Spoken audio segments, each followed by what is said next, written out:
ইসরায়েলের দখলকৃত পশ্চিম তীরের শহর নাবলুস। রমজানের রাতগুলোতে উৎসব মুখর থাকত ফিলিস্তিনের এই অঞ্চল। চারদিক সেজে উঠত রং বেরঙের আলো আর ঝলমলে সাজসজ্জায়। গমগম করত পথঘাট, দোকানপাটে লেগে থাকত কেনাবেচার ভিড়। কিন্তু ইসরায়েলি সামরিক বাহিনীর চলমান অভিযানের কারণে আতঙ্কের মধ্যে কাটছে এবারের মাহে রমজান। নাবলুসে এমন নিরানন্দ রোজার মৌসুম আগে কখনো আসেনি। ইসরায়েলের বর্বর আগ্রাসনে ধ্বংসস্তূপে পরিণত হওয়া ফিলিস্তিনের গাজায় চলছে যুদ্ধবিরতি।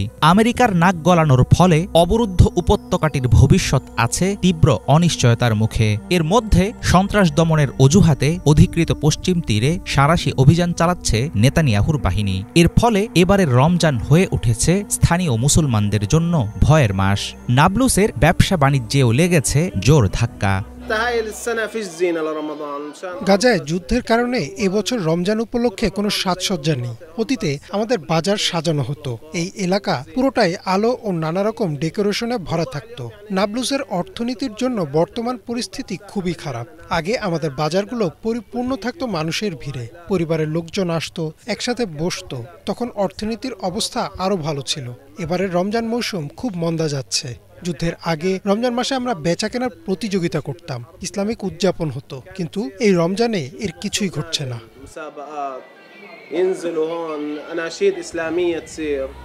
অবৈধভাবে ইসরায়েলের দখল করে নেয়া পশ্চিম তীরে ক্রমবর্ধমান উত্তেজনার কারণে নাবলুসের ব্যবসা প্রতিষ্ঠান ও দোকানপাটে ব্যাপক হারে হ্রাস পেয়েছে ক্রেতার সংখ্যা। পদে পদে ইসরায়েলি চেকপোস্ট, যখন তখন সামরিক বাহিনীর অভিযান ও দেশের রাজনৈতিক অবস্থার ধকল সামলাতে হিমশিম খাচ্ছেন স্থানীয় ব্যবসায়ীরা।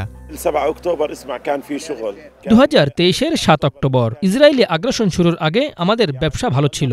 রমজানের মৌসুমে আমরা মাসের প্রথম থেকে শেষ দিন পর্যন্ত খুবই ব্যস্ত থাকতাম। ব্যবসা বাণিজ্য অনেক ভালো ছিল, কিন্তু এখন আর সেরকম নেই।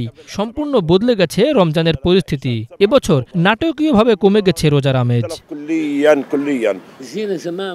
অতীতে ব্যবসায়ীরা দোকান সাজাতো, রং বেরঙের আলো জ্বালাতো, কিন্তু যুদ্ধ ও ইসরায়েলি বাহিনীর চলমান অভিযানের মধ্যে সাজসজ্জা করার কথা তারা ভাবতেই পারছেন না।